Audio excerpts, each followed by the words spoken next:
In the turbulent 16th and 17th centuries, two monarchs shaped Scotland and England's destiny. Mary, Queen of Scots, a Catholic queen in a Protestant storm, and her son King James, a scholar king obsessed with divine power and demonic threats. Their reigns, marked by intrigue, faith and fear, left a legacy of Bibles, witch hunts and bloodshed.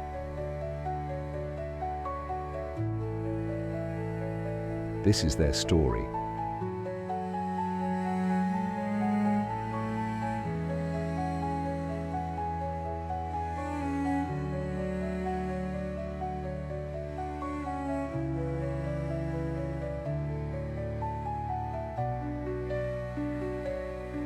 Born in 1542, Mary Stuart became Queen of Scots at 6 days old, thrust into a world of religious strife and noble rivalries.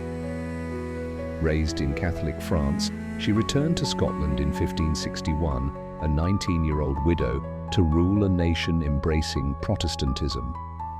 Her Catholic faith and foreign upbringing made her a target in a land divided by the Reformation, where Protestant leaders like John Knox challenged her authority.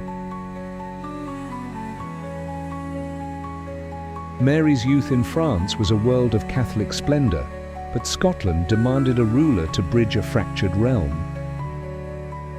Her return to a Protestant-leaning nation set the stage for conflict, as nobles and reformers questioned her legitimacy as a female Catholic queen.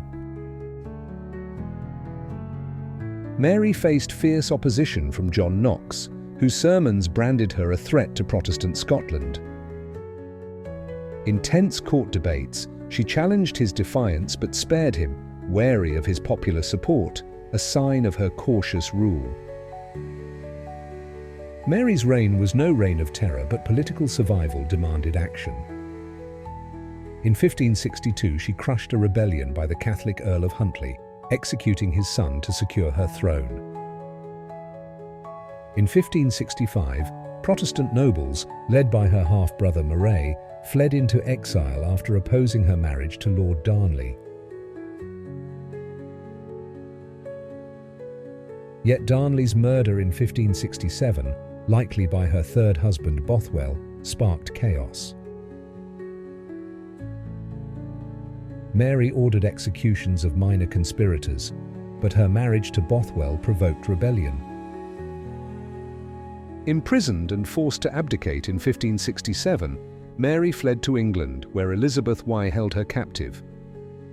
In 1587, she was executed for alleged plots. Her targeted punishments dwarfed by her tragic fall.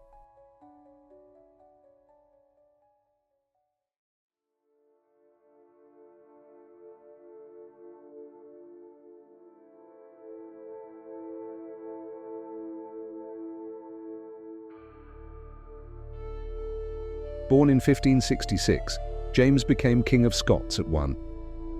Raised by Protestant regents far from his mother.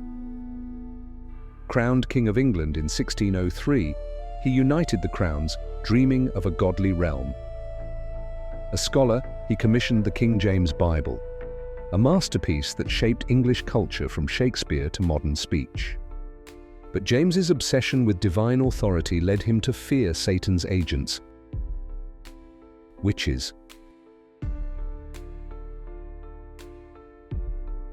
His 1597 treatise, Demonology, urged their destruction, setting a deadly precedent. In 1590, a storm nearly killed James and his bride, Anne of Denmark. Convinced witches were to blame, James fueled a witch-hunting craze that claimed thousands of lives, mostly women, across Scotland and England. The North Berwick trials of 1590-1592 saw 70 accused, mostly women like Agnes Sampson, a healer, and Gillis Duncan, a servant. Tortured, they confessed to demonic plots.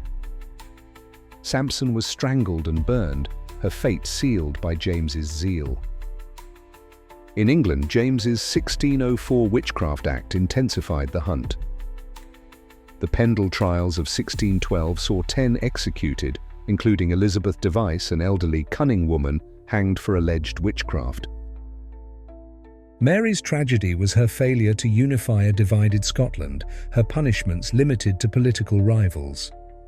James's tragedy was his success in igniting fear, his witch hunts claiming 1,500 lives in Scotland, mostly women, and hundreds in England. Yet his Bible endures as a monument to faith. Today, the King James Bible shapes worship, while memorials to witch hunt victims remind us of the cost of unchecked power.